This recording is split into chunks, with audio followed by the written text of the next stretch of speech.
Continuar en esta noche y vamos a retomar después de varios domingos nuestra exposición, hermanos, del Evangelio de Lucas, capítulo 9. Estamos en el Evangelio de Lucas capítulo 9 y hoy día vamos a intentar cubrir los versículos 7 al versículo 17. Sé que son bastantes versículos, más de los que a veces estamos acostumbrados, pero vamos a cubrir toda esta sección. Lucas capítulo 9, versículo 7 al versículo 17. Lucas capítulo 9, versículo 7 al 17. Y el título del sermón, hermanos, es Jesucristo, el pan de vida. Ahora yo sé que tal vez en el pasaje de manera rápida no van a encontrar específicamente esa expresión de Jesucristo, pero en la providencia del Señor, hermanos, hoy día me ha tocado predicar en la mañana el Evangelio de Juan capítulo 6, y hoy día me toca predicar este pasaje, el cual está íntimamente relacionado con lo que hemos estado estudiando, con lo que hemos estado exponiendo en las mañanas en el Evangelio de Juan. Así que les ruego, hermanos, que puedan abrir sus Biblias, Lucas capítulo 9, versículos 7 al 17. Pero antes de dar la lectura y empezar la exposición, vamos a orar juntos. Una vez más, Señor, nos presentamos delante de ti, rogándote tu ayuda y tu guía, Señor, para conocerte más, para saber más de tu Evangelio, para entender más acerca de ti, quién eres tú, qué es lo que has hecho por nosotros. Y te ruego, Dios, misericordia en este momento, porque es solamente por tu obra, Dios mío, que tu palabra puede impactar a tu pueblo, puede convencer los corazones de aquellos que quizás todavía no han puesto su fe en Jesucristo. Es solamente tu Espíritu, Dios mío, el que puede guiarme a predicar de manera eficaz. Y te ruego, Dios, misericordia y gracia. Gracias, Señor, en este tiempo, y te lo entregamos en el nombre de Jesús. Amén. Entonces, hermanos, voy a leer Lucas capítulo 9, versículo 7 al 17. La palabra del Señor dice así: Herodes el tetrarca oyó de todas las cosas que hacía Jesús y estaba perplejo, porque decían algunos: Juan ha resucitado de los muertos. Otros: Elías ha aparecido. Y otros: algún profeta de los antiguos ha resucitado. Y dijo Herodes: a Juan yo le hice decapitar. ¿Quién pues es este de quien oigo tales cosas? Y procuraba verle. Vueltos los apóstoles le contaron todo lo que había hecho, y tomándolo se retiró aparte a un lugar desierto de la ciudad llamada Betsaida.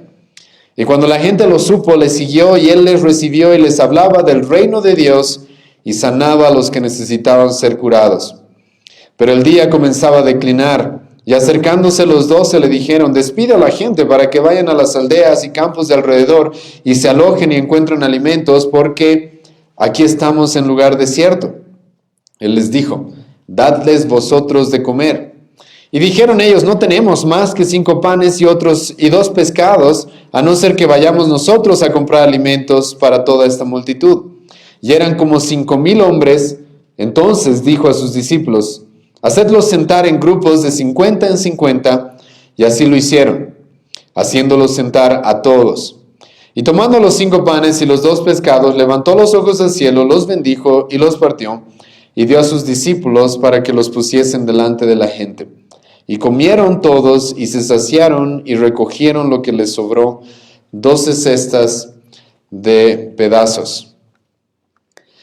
Hermanos, como hemos estado viendo en el Evangelio de Juan, hoy día me veo en la necesidad de comenzar este sermón haciéndole la misma pregunta que hemos estado respondiendo en nuestros estudios, en nuestras exposiciones del Evangelio de Juan. ¿Cuál es tu mayor necesidad?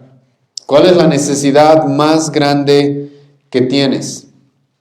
Hermano, esto es muy importante porque este pasaje, literalmente, Jesucristo va a utilizar este milagro que vamos a estudiar el día de hoy para confrontarte a ti y a mí y a las personas con las cuales se topó en su momento con este conflicto, con esta pregunta, con esta cuestión.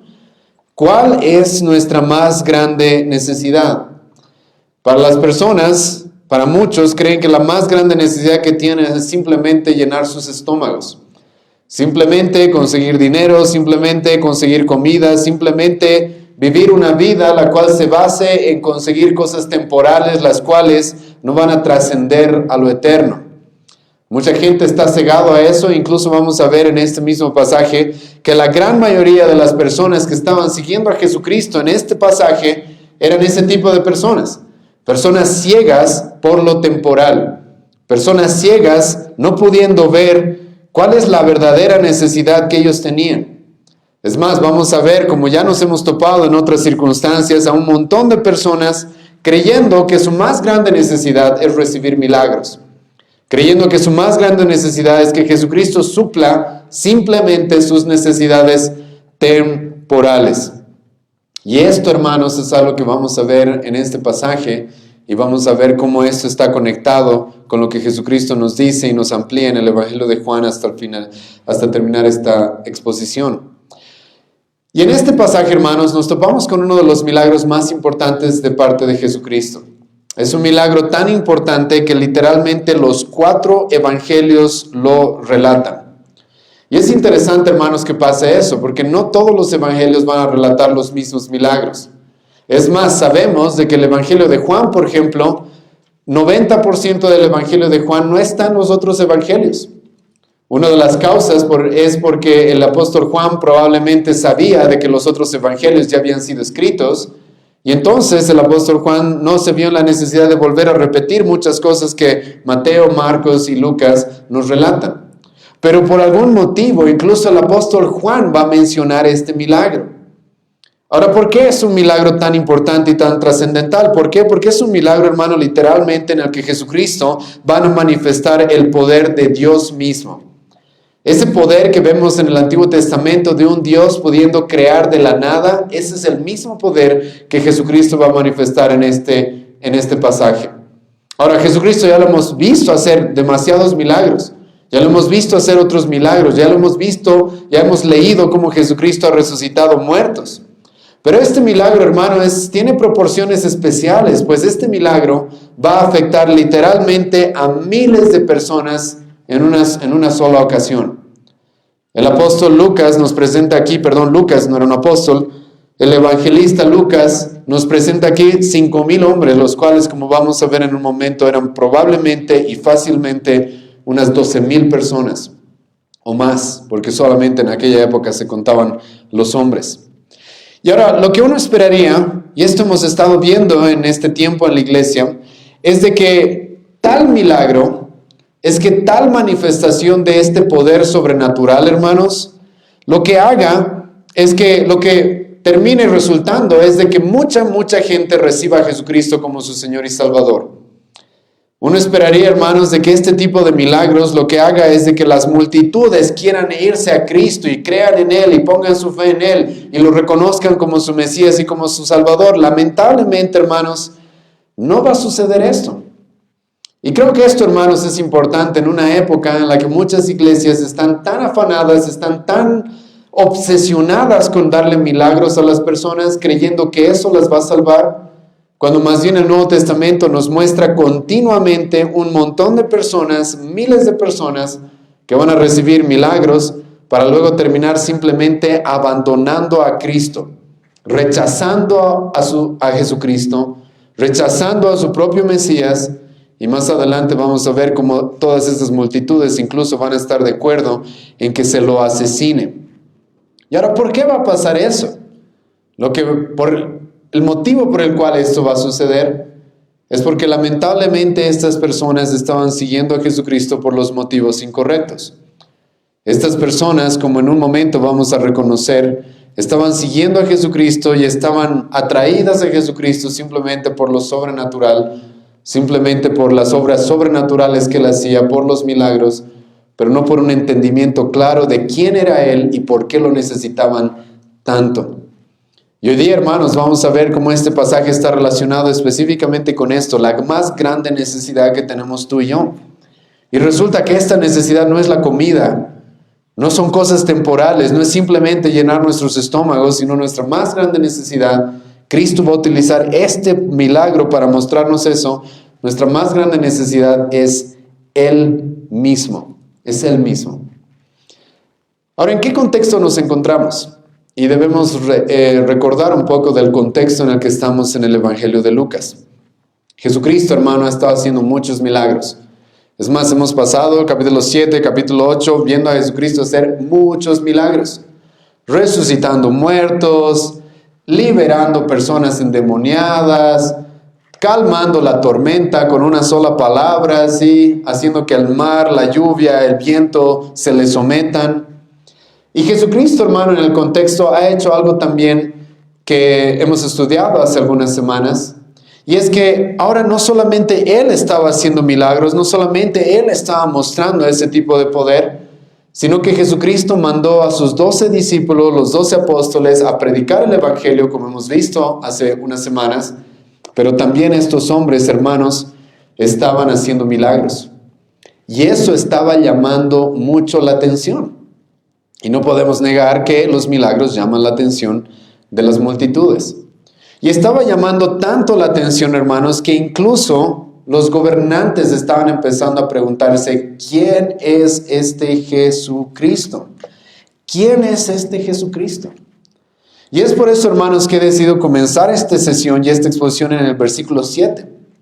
¿Por qué? Porque en el versículo 7 al versículo 9 nos encontramos con un paréntesis entre lo que está sucediendo con Jesucristo, su ministerio y sus discípulos. Si tú lees, por ejemplo, los versículos 1 al 6, te vas a encontrar con la misión de los 12 discípulos, la misión de los apóstoles. Jesucristo los mandó a predicar y a hacer milagros, como ya he expresado. Y luego, si tú lees el versículo 10, vas a encontrar que comienza diciendo, vueltos los apóstoles le contaron todo lo que había hecho. Pareciera sinceramente que en el versículo 6 al versículo 10 no debería haber ninguna separación, pero hay una pequeña separación, como un paréntesis que hace Lucas con un motivo. ¿Cuál es ese motivo? Este pasaje, hermanos, que vamos a estudiar el día de hoy, específicamente la alimentación de los 5,000, está en medio de esta pregunta. ¿Quién es Jesucristo? ¿Quién es Jesucristo? Escucha lo que Herodes va a preguntar, versículo 9. Y dijo Herodes a Juan, yo le hice decapitar. ¿Quién pues es este? En un momento voy a explicar por qué pasa eso. Ahora adelántate conmigo al versículo 18. Escucha lo que Jesucristo le va a preguntar a sus discípulos. Aconteció que mientras Jesús oraba aparte, estaban con él los discípulos y les preguntó diciendo, ¿quién dice la gente que soy yo?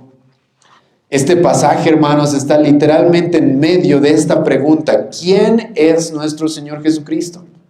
Y esta pregunta, como ya les dije, incluso está siendo realizada no por simplemente las multitudes, sino incluso por gobernantes de aquella época. Gobernantes paganos, gobernantes idólatras, inmorales, así como era Herodes el tetrarca.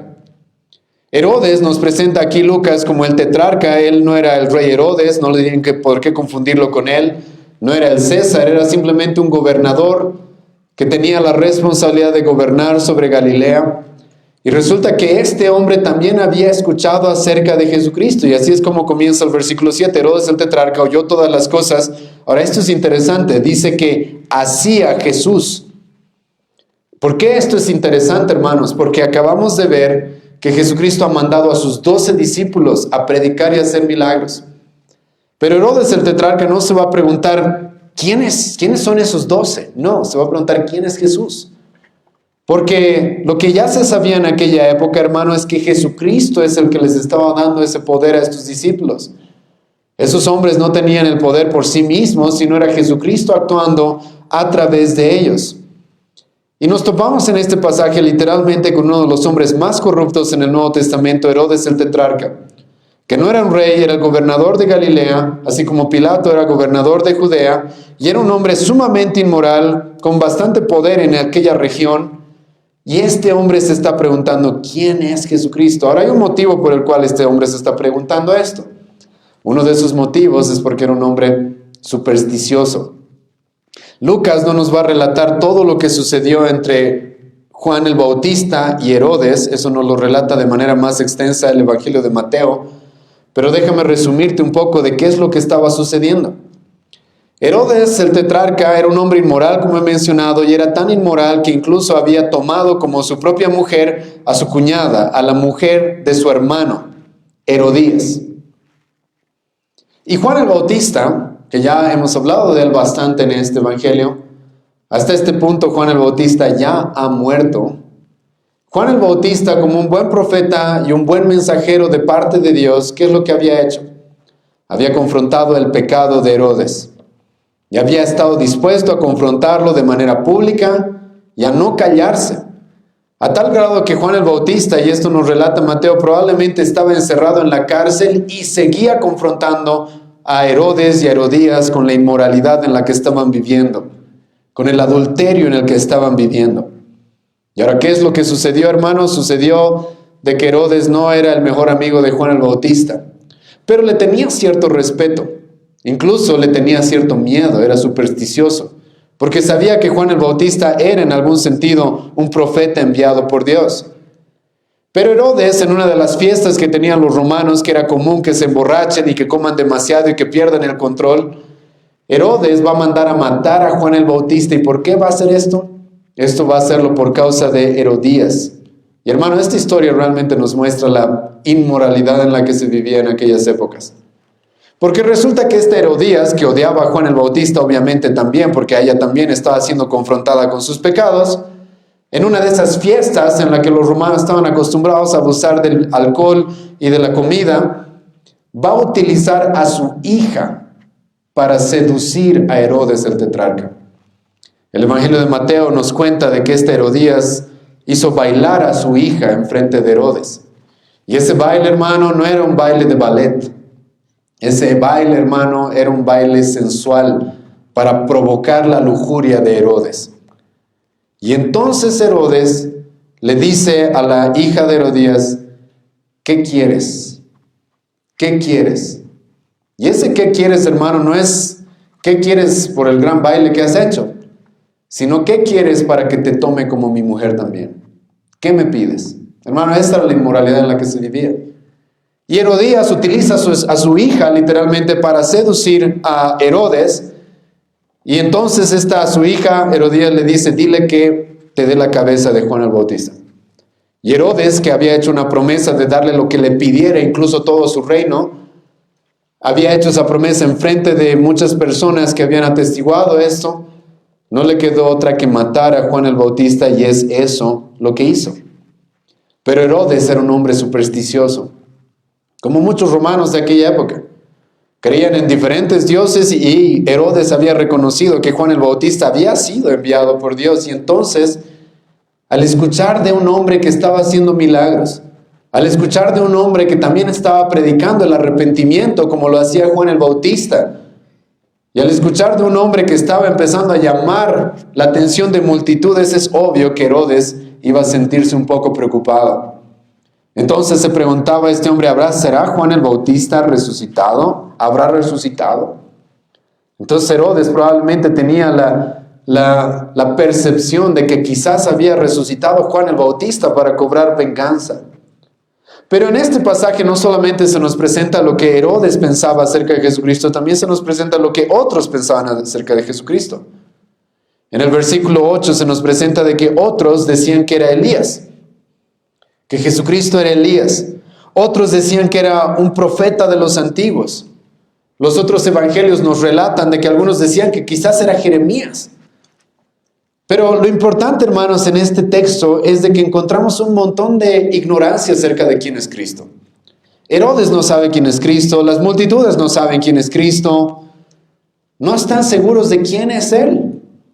Y el versículo 9 termina diciéndonos que Herodes a Juan dice que él hizo decapitar, y entonces se preguntaba, ¿quién es este de quien oigo tales cosas? E incluso tenía curiosidad, procuraba verle no porque realmente entendiera quién es él, sino simplemente por la curiosidad de quién será este hombre. Y es así, hermanos, como entramos al pasaje que el día de hoy nos toca.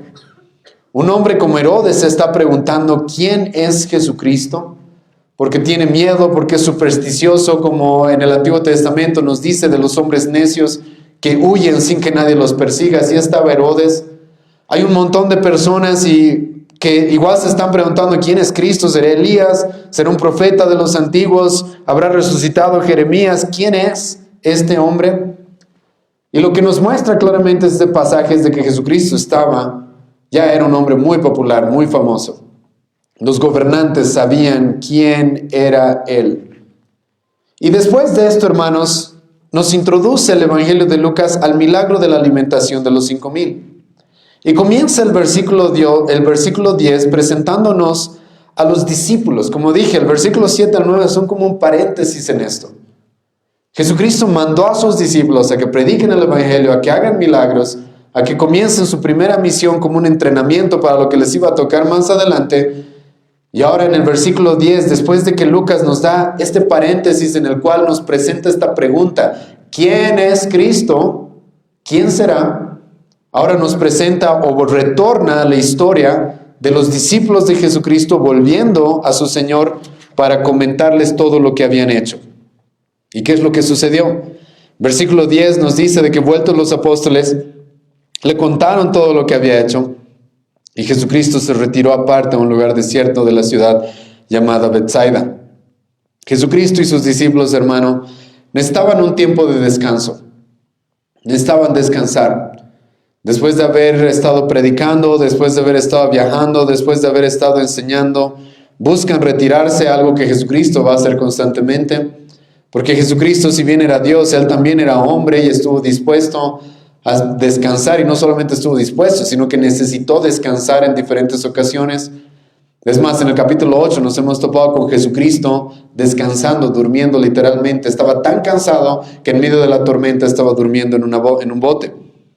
Y en este pasaje nos topamos con los apóstoles volviendo a Jesucristo, contándole lo que habían hecho. Jesucristo los toma aparte probablemente para descansar a un lugar desierto, se nos dice, y se nos da pero el lugar específico que era Betsaida.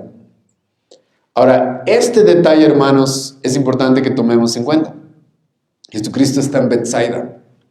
¿Por qué es importante que tomemos en cuenta esto? Vamos a llegar más adelante al capítulo 10 de este mismo evangelio, y Jesucristo va a acusar a esa población de ser una población incrédula, impenitente.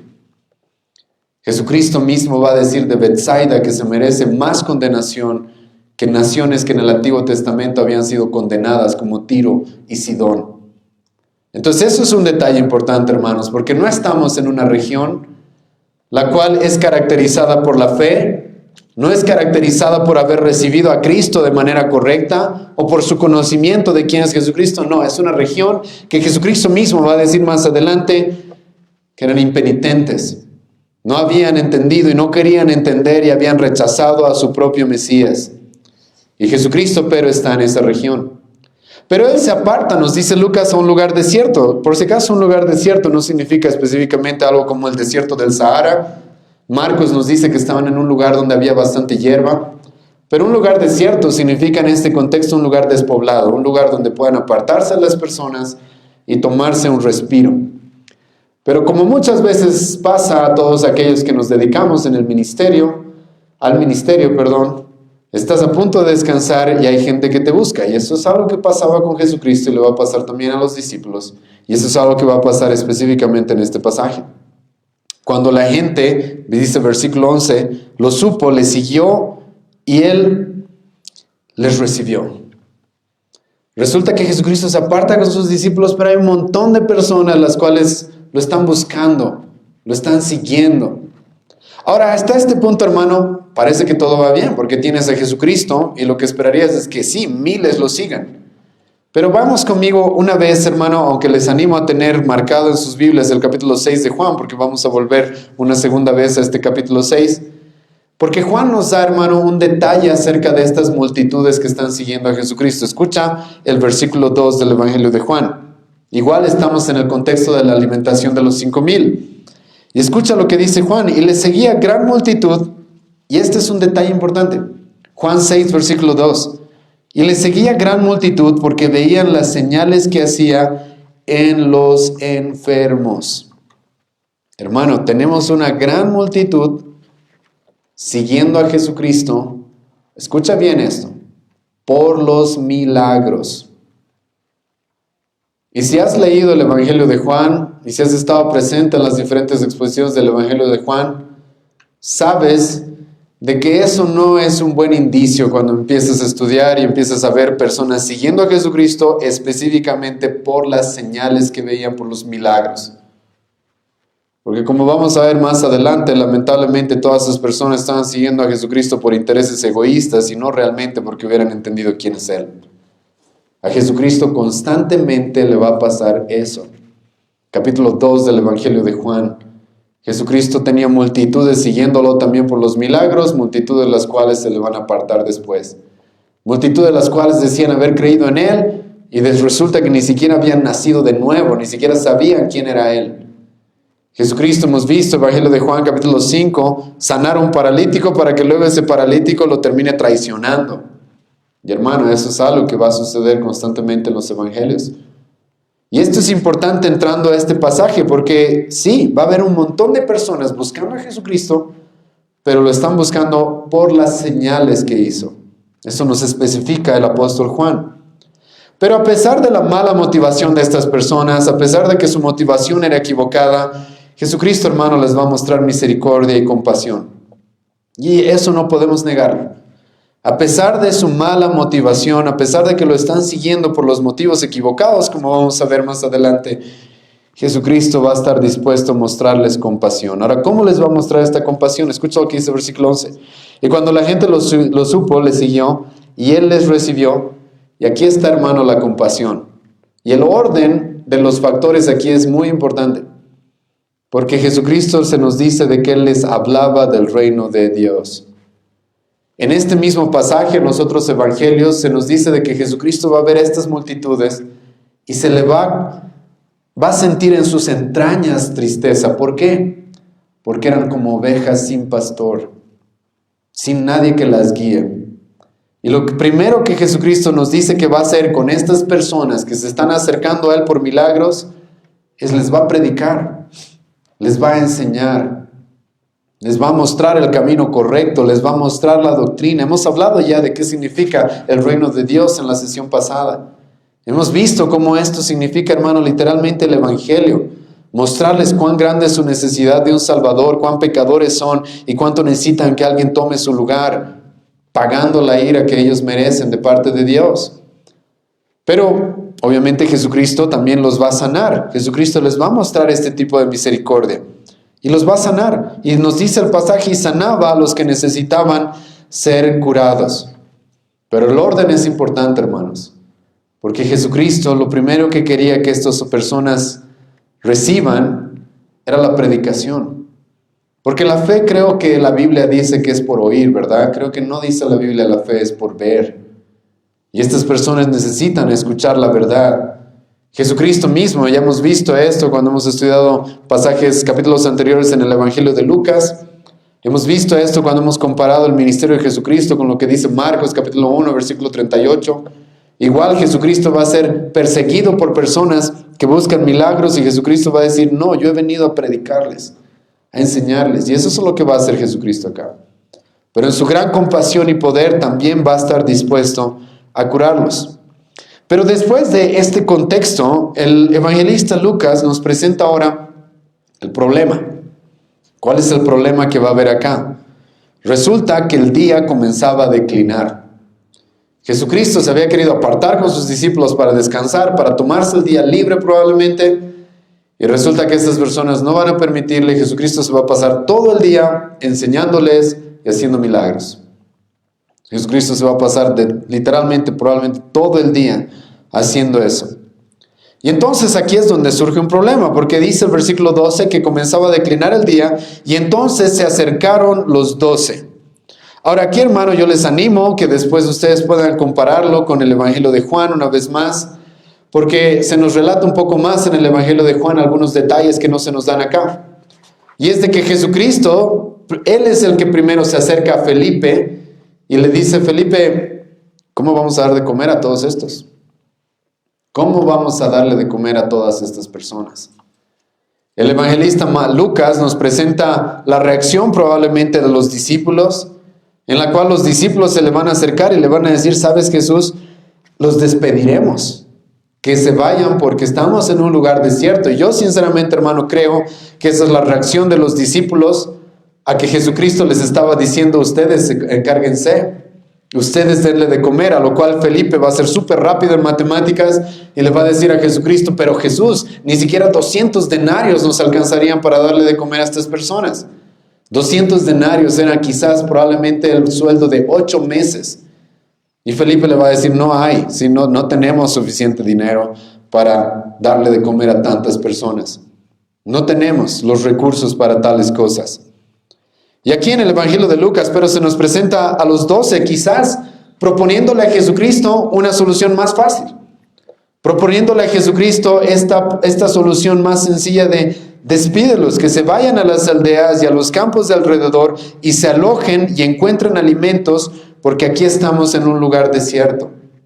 Y como ya he mencionado, no significaba de que era un lugar con arena, sino era un lugar en el que no había población, no había dónde comprar alimentos o no había dónde conseguir alojamiento. Y Jesucristo, pero va a probar a sus discípulos, y no vamos a negar de que eso también está en este pasaje. Jesucristo va a probar la fe de sus discípulos. Literalmente el Evangelio de Juan nos dice eso, de que Jesucristo se dio la vuelta a Felipe para probarlo. Y Jesucristo acaba de hacer lo mismo, versículo 13, porque dice que les dijo a sus discípulos, darles vosotros de comer. Y esto, hermanos, como he mencionado, es una prueba para los discípulos. Una prueba para estos discípulos, los cuales van a creer de que no hay solución para esto. No hay solución. Y ahora, ¿por qué es una prueba para los discípulos, hermano? Y literalmente los discípulos fallan en esta prueba. Porque los discípulos, hermano, ya habían pasado bastante tiempo con Cristo. Hasta este punto probablemente han estado ya más de 1 año y medio con Cristo. Y Jesucristo, hermano, en presencia de estos discípulos, varias veces ya había podido satisfacer las necesidades de las personas. Es más, ¿cuál fue el primer milagro de Jesucristo? ¿Te acuerdas las bodas de Canaán, capítulo 2 de Juan? El vino se acaba, se necesitaba proveer vino para cientos de personas porque las bodas de aquella época duraban días. ¿Y Jesucristo qué va a hacer? Va a proveerles. Es más, en este mismo pasaje nos encontramos con uno de los 12, que es Pedro, que seguro está ahí entre ellos. No está hablando mucho en este pasaje, pero seguro está ahí. Y nos hemos topado, hermanos, en el capítulo 5 de este mismo evangelio, que Pedro está en la barca después de haber intentado pescar toda la noche y no va a pescar nada, y Jesucristo le va a decir, vuelve a tirar tu red. Y Pedro mismo vio y él presenció la pesca milagrosa. Pero estos discípulos, hermano, escucha, no van a encontrar ellos solución. Y le van a decir literalmente a Jesucristo, no tenemos más que 5 panes y 2 pescados. Y no tenemos dinero, no nos alcanza el dinero para ir a comprar. Así que la única solución que estos hombres encuentran es, hay que despedir a estas personas, que se vayan, porque no hay otra opción. Y ahora esto es importante, hermanos, porque muchas veces hemos dicho esto, y es de que estos hombres, los 12 discípulos, si bien eran hombres que Jesucristo llamó a una tarea especial, no eran muy especiales ellos. Eran hombres imperfectos que fallaron constantemente, a los cuales Jesucristo una y otra vez va a confrontar con que eran hombres de poca fe, hombres tardos en entender. Y este pasaje, hermanos, es un ejemplo de eso. Y Jesucristo quería probar a ver qué es lo que van a hacer. Ellos deberían haberle dicho, Señor, nosotros sabemos que tú puedes proveer para estas personas. Pero más bien le van a presentar y le van a decir a Jesucristo, no hay posibilidad, no hay forma. Ellos ya habían experimentado la provisión especial de Cristo en sus vidas. ¿Te acuerdas de dónde están volviendo estos hombres? Jesucristo los acaba de mandar a su misión y Jesucristo les dice, tranquilos muchachos, no lleven nada, yo me voy a encargar de proveerles. Y luego vuelven los discípulos y literalmente Jesucristo les proveyó todo. En el capítulo 22 de este evangelio, Jesucristo les va a preguntar, cuando los mandé, ¿les faltó algo? Y ellos van a decir, nada nos faltó. Pero en este pasaje ellos están viendo la imposibilidad. Tenemos tantas personas y la única forma es, hay que enviarlos porque no hay forma de proveer para tantas personas. Sinceramente, hermanos, esto es algo en lo que nosotros mismos podemos caer muchas veces. El Señor, hermano, no te estoy prometiendo prosperidad ni que Jesucristo te va a dar para comer a 5,000 personas hoy día, pero la Biblia sí dice que nos provee el pan nuestro de cada día, ¿o no? Pero a veces, hermano, vienen problemas y conflictos y vienen dificultades y somos tentados, a pesar de que ya hemos visto a Jesucristo proveernos y siendo fiel a su pueblo, somos tentados a decir, no, con esto ya no creo que haya solución. Y los discípulos están actuando de esa manera. Incluso a pesar de que en el Antiguo Testamento había ejemplos de que Dios podía proveer. Los discípulos mismos eran judíos, los cuales sabían de que Dios le proveyó al pueblo judío, ¿dónde? En un desierto. El pueblo tuvo hambre y ¿qué hizo? Dios le proveyó. Estos hombres conocían la historia de Eliseo que hemos leído hace un momento, Segunda Reyes, capítulo 2, donde se nos habla de Eliseo dando de comer a un montón de personas con simplemente 20 panes. Pero estos hombres creen que no hay forma. Andrés se presenta a Jesucristo, hermano, para mostrarle a Jesucristo, no tenemos forma de proveer a esta gente. Solo tenemos 5 panes y 2 pescados. No podemos alimentar a tantas personas. Y Lucas nos presenta el versículo 14 de que eran 5,000 hombres. Y como he mencionado, probablemente se están contando solamente los hombres. Y no probablemente, seguramente se están contando solamente los hombres.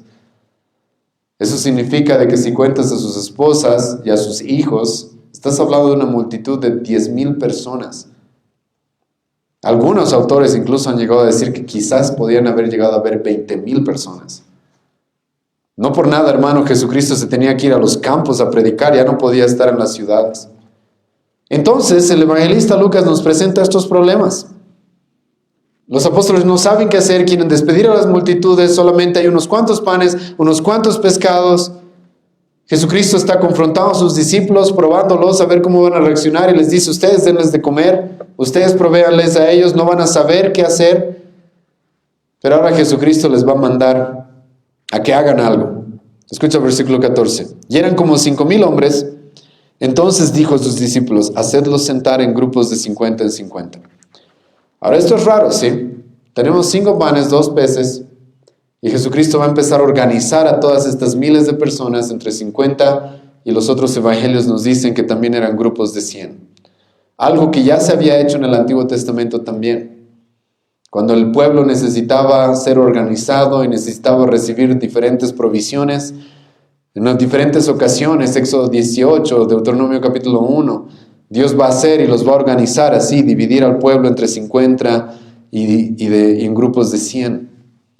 Y después de hacer esto, hermano, Jesucristo va a hacer el milagro. Y eso es lo que encontramos, versículo 15 al versículo 16. Así lo hicieron, haciéndolos sentar a todos. Y ahora escucha, tomando los 5 panes y los 2 pescados, levantó los ojos al cielo y los bendijo y partió. Y partió y los partió y dio a sus discípulos para que los pusiesen delante de la gente. Aquí es donde se nos va a presentar literalmente el milagro, pero hay algunos detalles que no me puedo saltar, ¿sí? En aquella época, por si acaso, no era raro orar por la comida, era normal. Los judíos estaban acostumbrados a orar por la comida. Elevar los ojos al cielo era también algo normal que vas a encontrar muchas veces en el Antiguo Testamento. Pero hermano, no me puedo saltar un detalle que algunos de ustedes ya han escuchado, pero es necesario volver a escucharlo. Y es el ejemplo de Jesucristo de lo que se conoce en la vida cristiana como el contentamiento. ¿Quién es, hermano, Jesucristo? Jesucristo es Dios hecho hombre. Jesucristo, la Biblia nos lo presenta como el Rey de Reyes, el Señor de Señores. La Biblia nos presenta a Jesucristo como el Rey soberano del universo. Y a Jesucristo, hermano, le presentan unos cuantos panes y unos peces que en aquella época eran conocidos como comida de pobres. Los panes de cebada y las sardinas que probablemente le están presentando era comida de pobres. Y el Rey de Reyes, Señor de Señores, ¿sabes qué va a hacer? Va a dar gracias por esa comida. Literalmente es lo que Jesucristo hace acá cuando se nos dice en este pasaje de que Él levantó la mirada al cielo y bendijo esto. ¿Qué significa eso? Palabra eulogio en el griego. Significa que bendijo esa comida dándole gracias a Dios, como nos dice el apóstol Juan en el capítulo 6. Tienes aquí, hermano, a Jesucristo dándonos el ejemplo literalmente de lo que significa estar contentos con lo que tengamos. Este es el ejemplo literal de lo que Pablo nos dice en 1 Timoteo capítulo 6, teniendo sustento, comida, abrigo, contentos. El contentamiento es esto, hermano, tengas mucho o tengas poco, tú puedes dar gracias a Dios.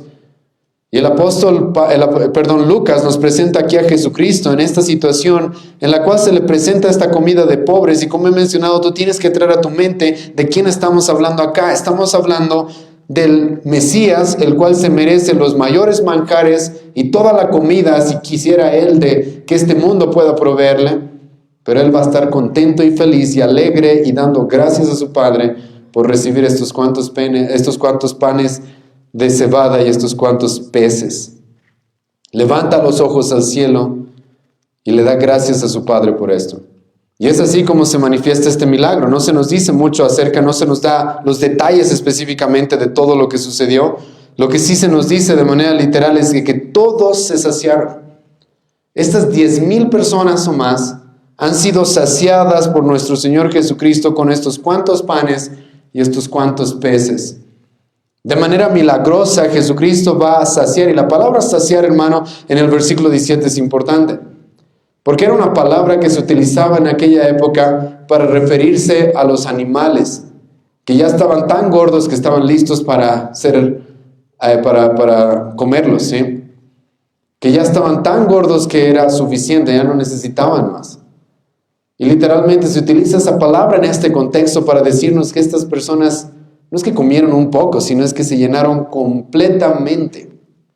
Y tanta fue la provisión de Jesucristo, hermano, que incluso pudieron llenar 12 cestas con las sobras de esto. Ahora, ¿por qué está este pasaje acá? ¿Por qué tenemos este milagro, hermano, en medio de estas dos preguntas? En el versículo 9, ¿quién es este hombre? En el versículo 18, Jesucristo preguntando, ¿quién dice a la gente que soy? Porque los milagros, como hemos visto, hermanos, en otras ocasiones, tienen este propósito: mostrar quién es Cristo. Son señales las cuales deben guiarnos a que entendamos quién es nuestro Señor Jesucristo. Al ver tal milagro, al ver tal poder de alguien que puede literalmente de la nada crear cosas, ¿qué es lo primero que te viene a la mente? ¿Quién es este hombre? ¿Es un milagrero más? ¿Quién es este hombre? Hermano, es Dios. Este es uno de los milagros en los cuales Jesucristo presenta un poder creador que solamente Dios puede tener y que solamente en Dios se encuentra en el Antiguo Testamento. Y este, hermano, es nuestro Señor Jesucristo. Y esto es muy importante, porque este milagro tenía este propósito. Lamentablemente mucha gente se salta esto y no puede ver esto. Una vez estaba en un seminario en el cual literalmente el profesor de griego más respetado de ese seminario, literalmente, cuando expuso este pasaje, les dijo esto a sus alumnos. ¿Cuál es el propósito de este pasaje? El propósito de este pasaje es que tú y yo aprendamos que con Jesucristo lo poco es mucho. No, ese es el propósito de este pasaje. Vayan conmigo al Evangelio de Juan. Este es el propósito de este pasaje y de este milagro. El propósito, hermano, de todos los milagros en el Nuevo Testamento. El propósito es que tú y yo podamos entender quién es Cristo. Y Jesucristo a estas multitudes, las cuales están recibiendo esta obra sobrenatural, les va a decir literalmente esto. El evangelista Juan, el apóstol Juan, nos va a presentar algunos detalles más de lo que sucedió en esta ocasión. Resulta que estas personas reciben toda esa provisión de comida, y entonces parece que reaccionan bien. Si tú ves el Evangelio de Juan, capítulo 6, versículo 14 y 15, dice versículo 14, aquellos hombres entonces viendo la señal, esto es importante, escuche bien, dice que estos hombres viendo la señal que Jesús había hecho, dijeron, este verdaderamente es el profeta que había de venir al mundo. Y escucha lo que dice el versículo 15, pero entendiendo Jesús que iban a venir a apoderarse de él y hacerle rey. Hermano, parece que las cosas van bien, porque después de este milagro, Jesucristo resulta que tiene miles de personas los cuales están dispuestos a proclamarlo rey. Eso, hermano, no era cualquier cosa. Eso significaba que estas miles de personas literalmente estaban dispuestas a hacerle un golpe de estado a Roma y proclamar a Cristo como su rey. Estaban dispuestas a hacer eso. ¿Por qué? Porque comieron, porque se saciaron, porque vieron que Jesucristo tenía tal poder sobrenatural. Pero estas personas, hermano, no saben quién es Cristo. Si tú estudias el detenimiento lo que está sucediendo en el Evangelio de Juan, como lo hemos hecho aquí en la iglesia, vas a encontrar eso. Esta gente no sabe quién es Cristo. Porque si supieran quién es Cristo, hermano, sabrían lo que el Antiguo Testamento dice, de que el Mesías tiene que morir antes de reinar, de que el Mesías tiene que sufrir la condena por nuestros pecados antes de ser coronado en gloria. Eso es lo que dice el Antiguo Testamento, ¿o no? ¿Has leído Isaías 53? Pero estos hombres literalmente le van a ofrecer a Jesucristo que no muera, que no vaya a la cruz, que ya sea su rey. ¿Por qué? Por los milagros que acaban de recibir. Pero ahora escucha la reprensión que Jesucristo les va a hacer a estas personas. Escucha capítulo 6 del Evangelio de Juan, versículos 26 y 27. Respondiendo Jesús y les dijo, de cierto, y estas son palabras importantes, de cierto, son las palabras que los rabíes utilizaban para que esto escuchen bien. Jesucristo escucha a estas personas, quieren hacerlo rey, Jesucristo se va literalmente casi a escapar de ellos, porque no quiere ser coronado como rey por los motivos incorrectos. Esta gente una vez más lo va a buscar, y Jesucristo les va a decir, de cierto os digo, me buscáis, y ahora escucha lo que dice acá. No porque habéis visto las señales. Ahora, aquí tenemos un conflicto, ¿o no?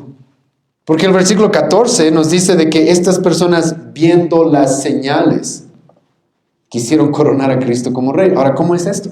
Porque Jesucristo aquí les dice, ustedes no han visto las señales. No han visto las señales.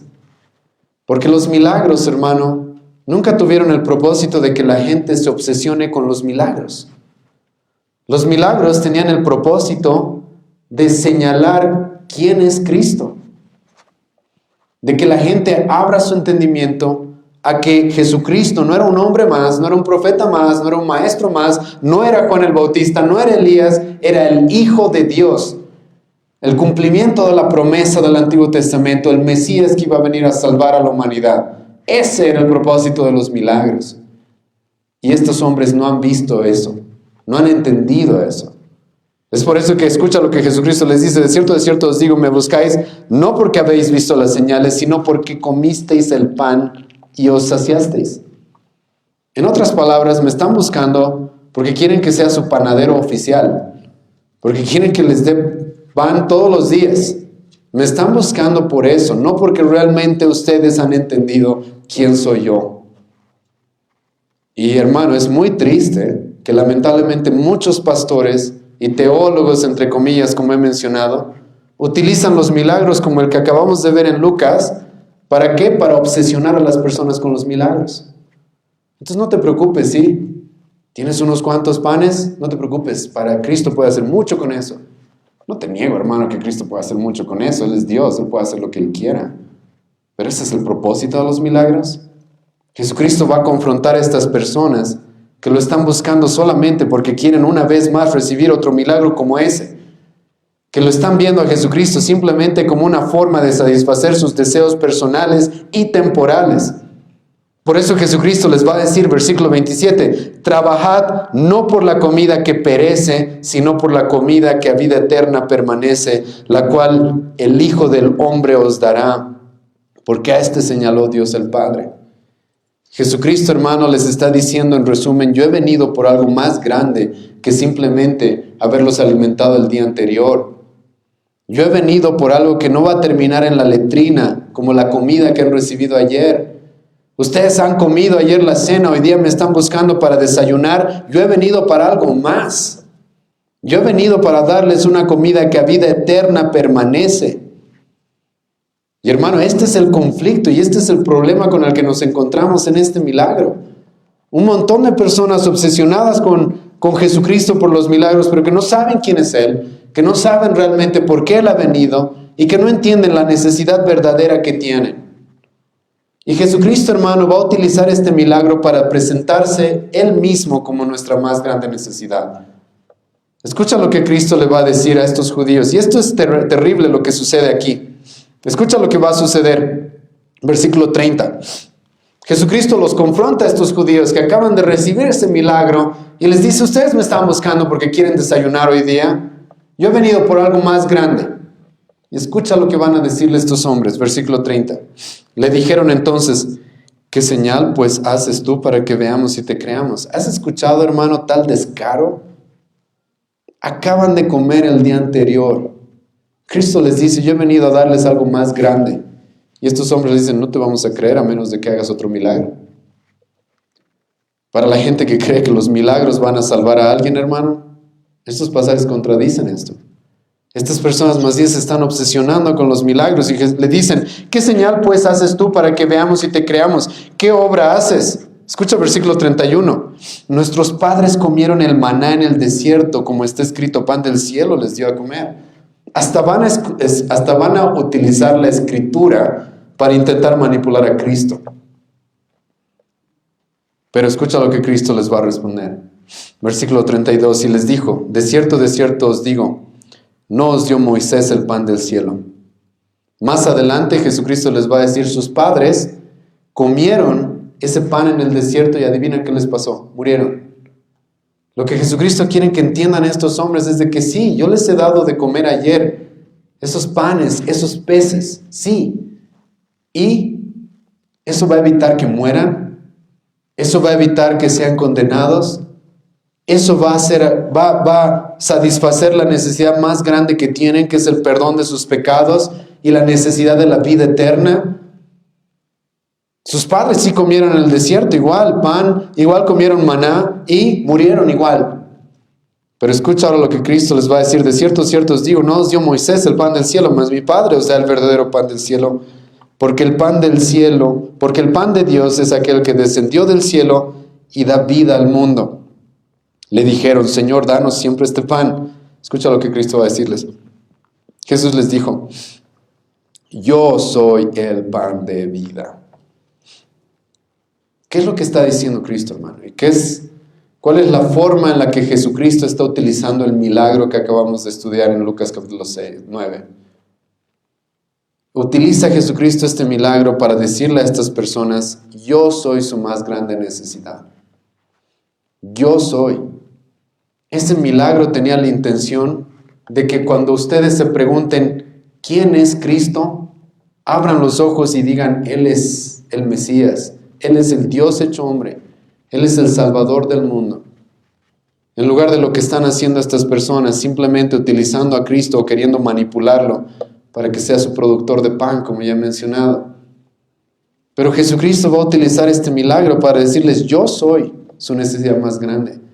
En lugar de andar buscando esa comida que ayer les di, otra vez, deberían estar buscándome a mí. Yo soy su más grande necesidad. Más adelante Jesucristo les va a decir, yo voy a dar mi vida por ustedes.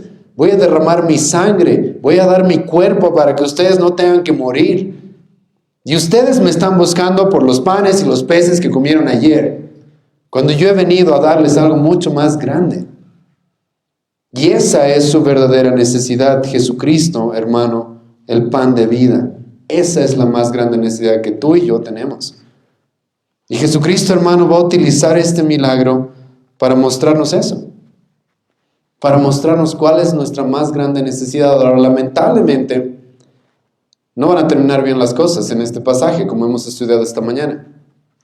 Porque estas multitudes, adivina qué es lo que van a hacer. Versículo 66 de Juan 6, lo van a abandonar, lo van a dejar, no van a querer. Pero por la gracia de Dios, como hemos estudiado esta mañana, van a ver estos 12 discípulos con los cuales también nos hemos topado en el Evangelio de Lucas, a los cuales Jesucristo les va a decir, si ustedes quieren irse, también se pueden ir. Pero van a responder, ¿a quién vamos a ir? Tú tienes vida eterna. Tú tienes palabras de vida eterna. No le van a decir, no, Cristo, ¿a dónde vamos a ir si tú tienes panes y peces ilimitados? No. Tú tienes palabras de vida eterna. ¿A quién más podemos ir? Gracias a Dios esos discípulos van a entender, como hemos visto esta mañana, de que Jesucristo ha venido por algo mucho más grande, hermano, que simplemente satisfacer deseos egoístas, que simplemente llenar nuestros estómagos hoy día. Él ha venido a morir por nosotros para ofrecernos la vida eterna gratuitamente. Pero lamentablemente estas multitudes, afanadas por los milagros, escucha, lo van a abandonar. ¿Por qué? Porque no van a entender que Cristo es su mayor necesidad. Y que el verdadero pan que necesitan es Cristo mismo. Su mayor necesidad es Él mismo. Y hermano, ese es el mensaje para ti y para mí el día de hoy igual. Ese es el mensaje que Jesucristo quiso que estas personas escuchen después de haber presenciado ese milagro. Es por eso que al exponerles este milagro en el Evangelio de Lucas no puedo evitar exponerles lo que sucedió después. ¿Cuál es tu más grande necesidad? Escucha, Jesucristo. No es el pan de todos los días, hermano, eso son añadiduras. No, es Cristo mismo. ¿Qué vas a pagar por tu alma? ¿Quién va a poder salvarte de la ira de Dios por la ira que mereces de parte de Dios por todos tus pecados? ¿Quién va a poder? No solamente Él, nadie más. Y Él ha venido, hermano, por algo mucho más grande que simplemente proveer cosas temporales. Él ha venido a dar su vida para que tú y yo no tengamos que morir eternamente. Y es por eso que Jesucristo va a utilizar este milagro para decir, yo soy el pan de vida. Su mayor necesidad soy yo. Pero estos hombres no van a entender eso. ¿Ustedes entienden eso? Vamos a orar, sí. Señor, gracias esta noche te damos por este tiempo de predicación que nos regalas y te ruego, Dios, misericordia, porque nos abras los ojos, Señor, y no permitas que caigamos en el error de estas multitudes, Señor, las cuales te siguieron por un tiempo para solo luego abandonarte, porque no entendían quién eres tú realmente, porque tenían sus ojos puestos en lo terrenal, como la Biblia nos habla de muchos hombres que aparentan ser cristianos por un tiempo, pero los afanes de esta vida, el sufrimiento de esta vida los apartan de ti porque al final solamente están buscando lo terrenal. Dios, te ruego que nos abras los ojos a que tu Hijo Jesucristo vino a ofrecernos la vida eterna junto a ti, el perdón completamente de nuestros pecados. Jesucristo no vino, Señor, a ser simplemente un milagrero, sino vino a ser el Cordero que quita el pecado del mundo. Dios, te ruego misericordia para que entendamos esto de manera más profunda y que los milagros que vemos en el Nuevo Testamento sean, Señor, señales las cuales nos abran los ojos a cuán grande es nuestro Señor Jesucristo y que no lo podemos comparar a nadie en este mundo, sino que Él verdaderamente fue Dios hecho hombre. Y así, Señor, en esa condición Él estuvo dispuesto a morir en esa cruz por nosotros. Te agradezco, Dios, por tu evangelio y te ruego, Dios, que nos guíes. En nombre de Jesús oramos. Amén.